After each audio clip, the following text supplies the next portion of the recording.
Hello. Today is going to be a really fun video on throwing lawn darts at my boss, and we're modeling them to see if we can hit him with a lawn dart. But of course we want it to be safe, so we're going to do all the analysis to make sure it's safe so that we don't actually hit him. So let me back up and explain why we're doing this.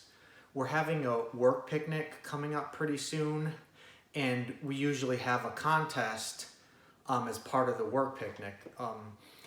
And one of the rules is, according to my boss, no trips to the hospital. And I think what he's trying to say in his own imprecise way is that the contest has to be safe or something, but I think it's more fun to interpret that as, he doesn't want to report the injury and he's denying us medical treatment. That's my interpretation of no trips to the hospital. So, given that we can't go to the hospital, how can we design this lawn dart contest so that it's going to be safe enough so that he won't actually get hit with the dart? Because we don't really want to hurt him with the lawn dart.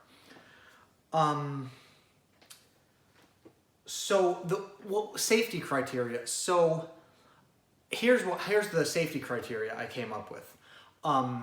I want it to be about 10 times safer than the probability of anyone getting into an auto collision driving to the park or back. That's my criteria, because we're taking, anytime you get in a car and drive somewhere, you're taking some risk. So if we say the probability of him getting hit with a lawn dart is less than 10 times of anybody getting into a collision, we consider that a safe contest to have for the picnic. So here's the analysis. The park is 10 miles away from work. So round trip, that's 20 miles round trip. So we need to know what is the probability of, and there'll be roughly 10 cars driving there and back. So that's 200 miles driven. So now we want to know what is the probability of getting into a collision in those 200 miles. So I looked it up on the internets, and there are about 500 collisions per 100 million miles driven. Ah, shoot. What the heck? My laptop's not plugged in, so the screen timed out. Where was I? Oh, the probability of, there are about 500 collisions per 100 million miles driven. That, if you divide it out, that's one collision per 200,000 miles. And that kind of makes sense. If you drive around 12 or 15,000 miles a year, it's like 10, 15, 20. You get into about one collision every 15 years or so. That kind of ballpark, that kind of makes sense. So one collision per 200,000 miles. So we're driving 200 miles. So the probability, 200 miles round trip for 10 cars. So the probability that somebody gets into an accident just getting there and back is about 1 in 1,000. So therefore, if we can design the lawn dart contest so the probability of him getting hit is less than 1 in 10,000, I will deem that contest safe. So now, these are not just uniformly, randomly generated points. They're generated according to a distribution. So here's how we're going to do the contest. We're going to blindfold the thrower.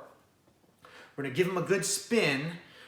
And so he'll be in the center here, and then my boss will walk out to pasture somewhere randomly, and so they won't know where it is. Give him a good spin. The person will throw it at a random angle theta above the horizon. They'll pick that uniformly between 0 and 90 degrees. 0 is level, 90 degrees is straight up, and 45 degrees is optimal to go the farthest. And the velocity distribution they'll draw from is between 20 and 40 miles per hour with a uniform distribution.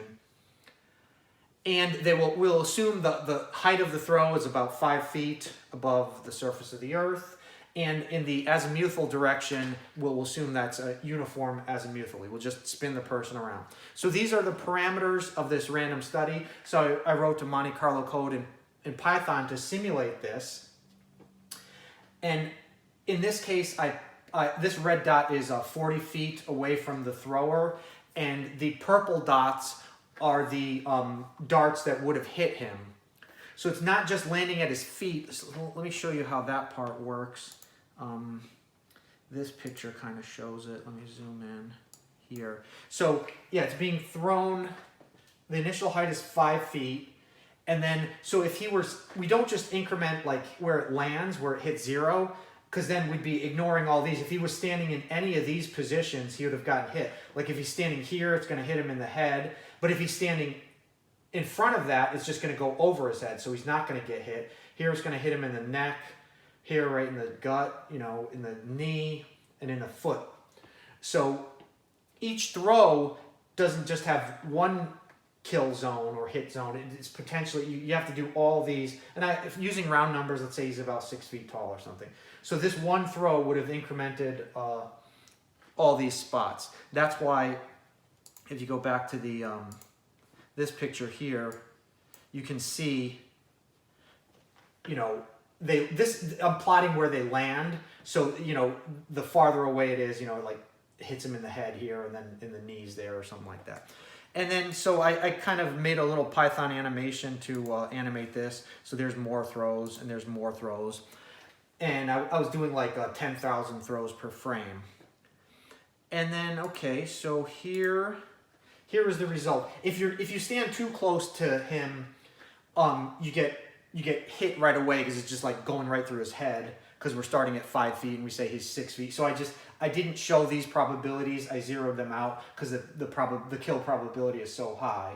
So and he's not going to stand there. So it goes up, and then this is sort of the distribution we get given those sampling parameters of theta is uniform 0 to 90, the velocity, and the uniform azimuthal thing. So if he stands, you know, 120 feet away, it's pretty much safe. And I've got a plot that zooms in on that. Zooms in on, so our deemed safe probability was, so here's 1 in 1,000. So we got to be way down in here, 1 in 10,000. So if he stands, you know, if you really want to get, you know, there'll be a handful of throws that will get into 112, 115 feet. But so I say, if he stands at 120 feet, you know, as long as there's no good tailwind. The other thing, I'm ignoring wind resistance, and there's no tailwind or headwind or any wind at all. So I think that'll do it. I think if he stands 120 feet away, here comes Sunshine. Come here, Sunshine. You want to be in the video? Let me pick you up. No. Say hi. Hi, Sunshine.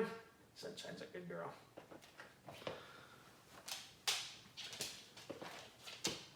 So the claim is that if he's 120 feet away and we play this long dart, and he was the one to suggest the long darts game. So I think we've got it figured out, and I think we've got ourselves a good game for the contest. And thank you very much. See you next time.